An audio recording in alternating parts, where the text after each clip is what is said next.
அந்த முண்டை தாண்டா கிறுக்கு பைய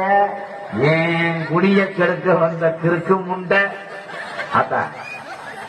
இந்த மொங்கு சிட்டிய மூடுத்தான் பால்வாடி தத்துவண்டைய மூடுத்தான் என்னமோ பிள்ளையில கொடுத்து விட்டு பாதிய தட்டுல வச்சது மாதிரி நாசமா போக இது எவன்டா அந்த செலக்ஷன் பண்ணது இந்த சிலைக்கு தங்க கல்ல ஜாக்கெட்டு வேற அடி மூலி முண்டை மூஞ்சிய பார்க்கும்போது தேவவட்ட மச்சான் அடிவட்ட கலத்திருப்பேன் தேவ மாதிரி இருக்காமா நான் உனக்கு ஆக்க போறேன் ஒத்த காலம் நின்றுட்டேன் நீ இப்ப என்னைய குறை சொல்லிடுவ நான் கூட எங்க வீட்டுல நல்ல மாப்பிள்ளைய பார்த்து பார்த்தா உள்பாவடம் இல்லாம துண்ட கடிக்கு வந்து கேட்டா பொம்பளையால கூட பாருங்க தாய விளையாடுற துணியை செஞ்சு வந்துருக்காப்பா தாய கட்டையா ஐயா ராமநாத ஐயாவுக்கெல்லாம் அதுதான் அவர் ரெண்டாவது நம்ம கட்டலாம நோக்குறாரு